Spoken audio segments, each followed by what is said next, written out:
Assalamualaikum warahmatullahi wabarakatuh. Kembali berjumpa dengan saya Aliman Haris di acara Sandasan. Kali ini saya sengaja mendatangkan sepuh Bangkalan yang ngerti banyak tentang masalah situs-situs di Kabupaten Bangkalan dan Madura secara umum.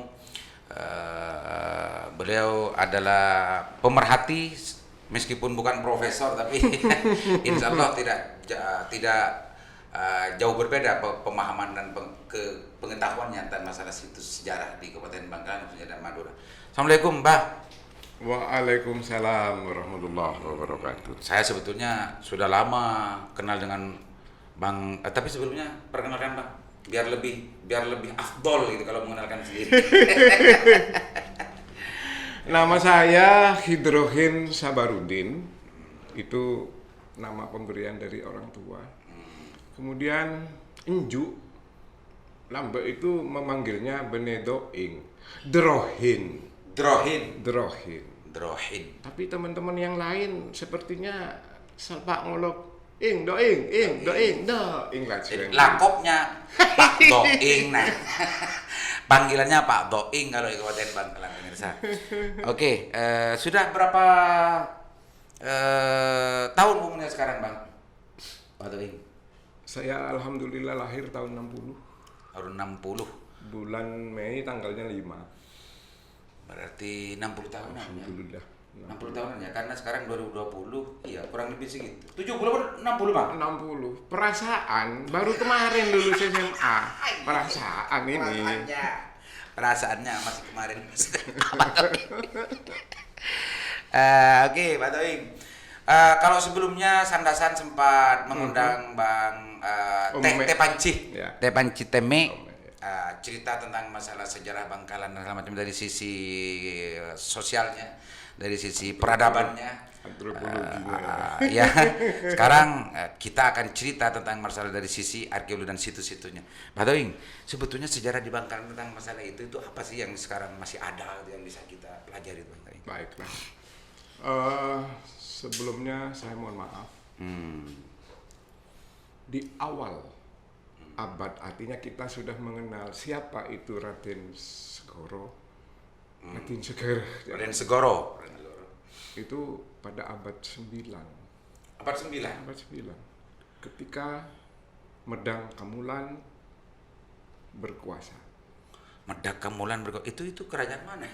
Ini nggak pernah ada di sejarah saya yang saya pelajari, Bang. Itu saya menemukan sebuah peta di tengah laut Tuban.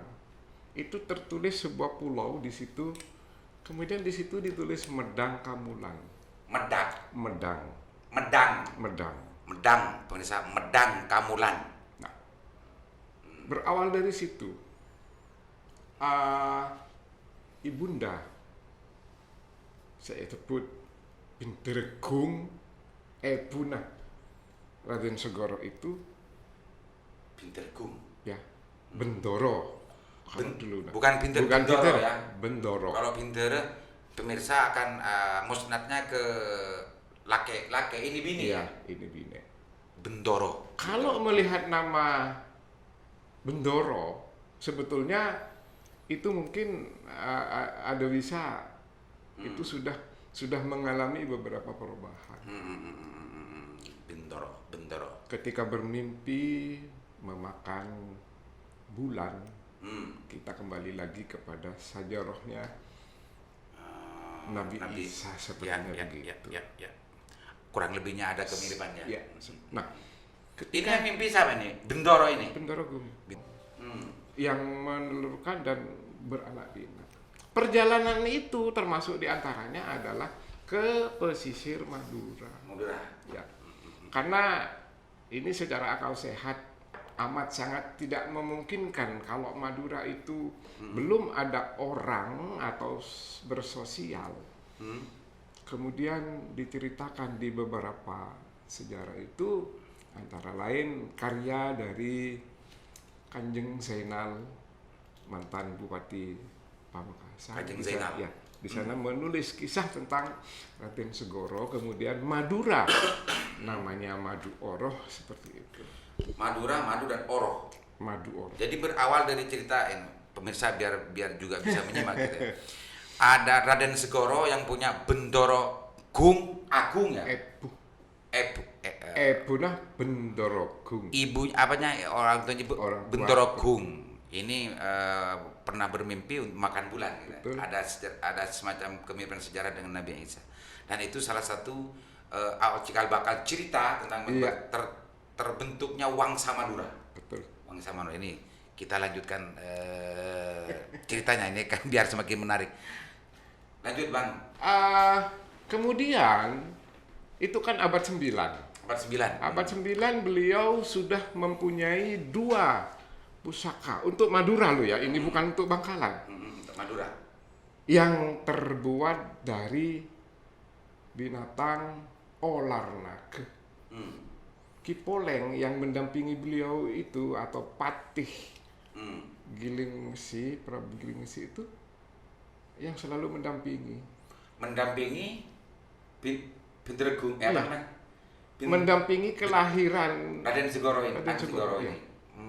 Ketika lahir di sana diceritakan terhanyut atau tersangkut di salah satu ungguan bukit yang namanya Gunung Geger. Oh. Amatlah ini Iya. kita bicara realita ya. Iya. Bolehlah dulu itu Ini hanya versi yang ditulis Iya. Bang Zainal ini. bahasa Apa?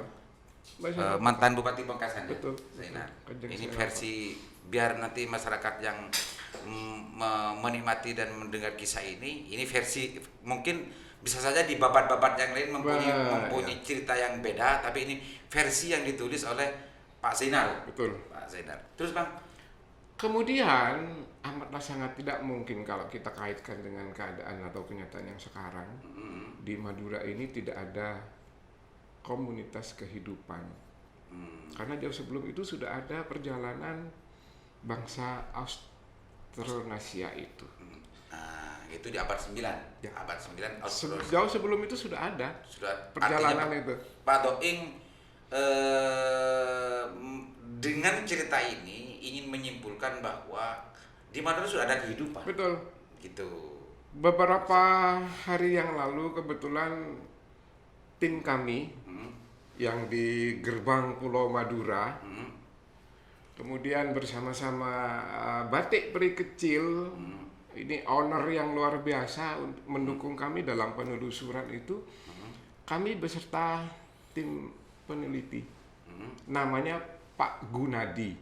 Pak Gunadi. Beliau dari Balai Yogyakarta, Balai Arkeologi Yogyakarta. Khusus memang datang ke Madura untuk meneliti perjalanan Untuk bangsa menelusuri itu. ini ya. Oke, ceritanya kan tadi dari abad 9 ada apa namanya? Raden Segoro. Raden Segoro yang takai di Gunung Geger. Betul. Nah, kalau versi yang lain kan mungkin ada cerita yang lain, Bang. Ya. Tapi dalam cerita yang versi yang ditulis oleh Bang Zainal ini Raden Segoro ini takai di Gunung Geger dan ibunya adalah Bendoro Bendorogung. Gung. Berarti itu Ratu Ebu ya? Bukan. Lain lagi. Lain lagi. Bukan. Lain lagi. Bendoro Gung.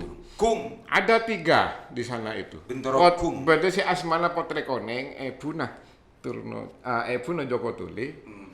Beda Bendoro Gung itu, beda Potrekoneng selain.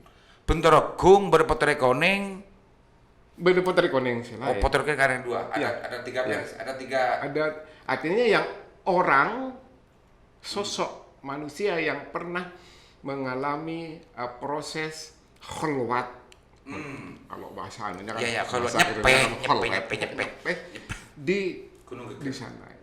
Nah, ketika beliau lahir, Raden Segoro itu tiba-tiba ada semacam sambaran kilat. Itu menurut itu tahu-tahu sudah sampai di Nepal. Nepal Sampang di pesisir utara. Nah, menurut kajian Pak Gunadi ini, itulah persilangan kawin antara bangsa Austronesia itu. Oh gitu. Ini mulai ketemu. Nah, ketika didatangi 2 ekor naga, cek Pondeng Madura itu olar naga 2. Sekut amain. Raden Segoro itu sekut amain masa itu. musuh. kedua itu. Ya. Khawatir kan seorang ibu wajar, Mm. teki non kelelon Baik, pakai baik, dan baik. lain sebagainya. Kemudian memang kelebihannya leluhur kita itu kuncoma akhir cek sok telok Rabu. Saya sebut ke poleng ini patih ini. Oh. Kenapa ya. poleng? Karena beliau berpakaian artinya menyamar. Mm. Menyamar kain yang dipakai itu poleng. Poleng itu adalah semacam tenun dari akar-akar. Ya, Poleng. Ki Poleng Ki ini Poleng. adalah pengawalnya Ki Segoro, Raden Segoro. Betul. Patih di Jadi karena memang orang dulu itu kan sakti-sakti, Nah, itu. hanya kayak untuk memanggil nggak pakai HP kan. nggak pakai. Tapi Ada kincik ke bumi gitu ya. tapi sekarang sudah masuk ini. Maksudnya Pak Toy? Sudah masuk. Akhir cek konco mana Oh, iya. kali. Kalau sekarang nggak usah kircik Pak Toy, tulit. Itu Datang. kesaktian sekarang dengan kesaktian masa lalu kan beda. Saya tulit Bang Aliman moso Bang Agus, tulit sekalian tilde. Sini itu bedanya kesaktian dulu dan sekarang. Orang nggak gitu. Oke, itu ada persilangan perkawinan ini salah satu asumsi yang dibangun dari Iya. situ yang dipelajari oleh para peneliti ya, dari Gunung Geger dengan Nepah gitu ya. Nepah. Yang tadi diceritakan ada bangsa Austronesia di Nepah dan di Geger gitu ya. Itu cerita yang sempat disimpulkan. Ada kawin persilangan. Betul. Sehingga kesimpulannya bahwa kehidupan di masyarakat modern ada. Nah kemudian petuah dari Ki Poleng itu cong cek yang gak Madura. Bila bang atem mau boleh teku. Nah kedua dia pas penting kaki ke tanah. Ya. Dilakukan oleh Itu beliau. pesan dari Ki Poleng ke Raden Segoro. Segoro. Maka setelah dibanting jadilah dua tombak. Senangkele ben sealekure.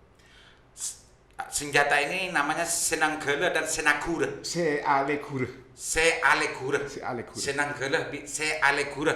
Ini sama-sama tombak. Tombak. Berbentuk tombak. Fungsinya beda-beda. Silakan Pak Toy. Kalau Senanggele ini memang khusus untuk defend, menyerang. Senanggala. Senanggele. Kalau Sealekure ini khusus untuk pertahan. Jadi kedua senjata ini, kedua naga yang menjadi senjata setelah dibanting oleh Raden Segoro ini menjadi pusaka. Yang satu adalah namanya tombak Nanggala, yang dua Senakura. Sealekura. Nah, Ya.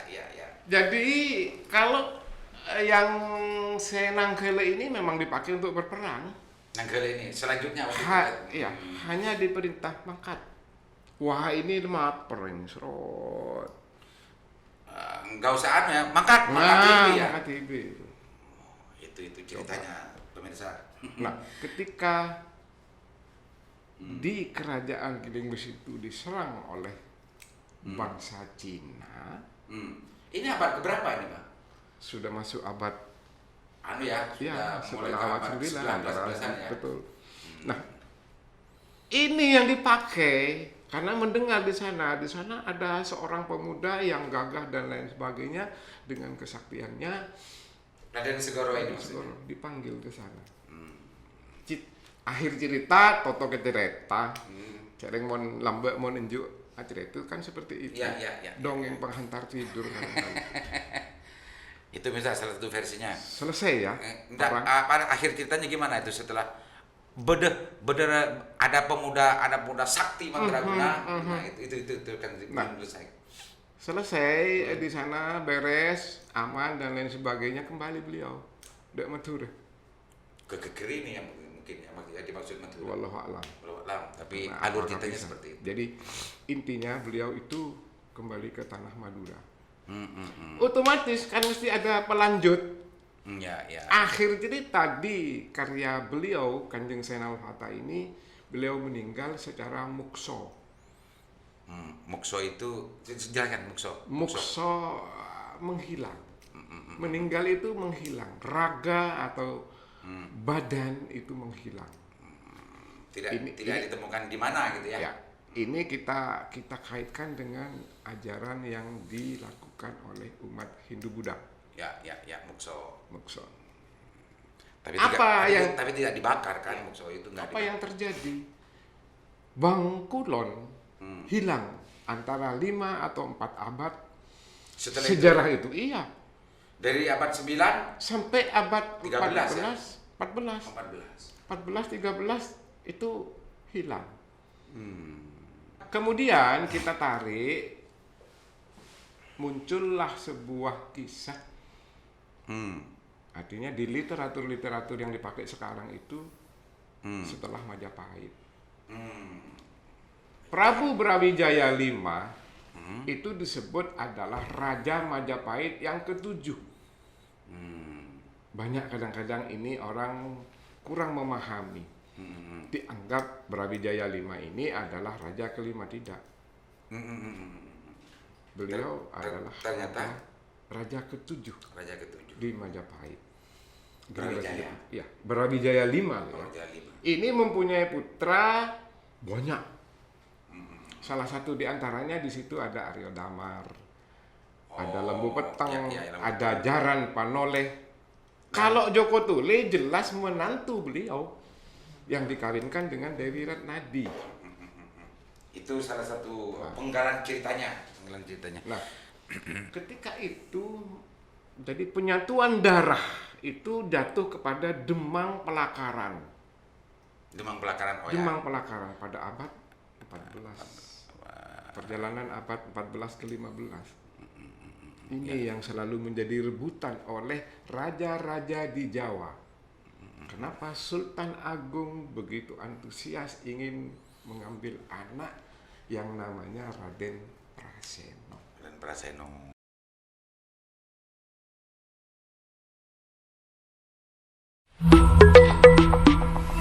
Audio Jungle.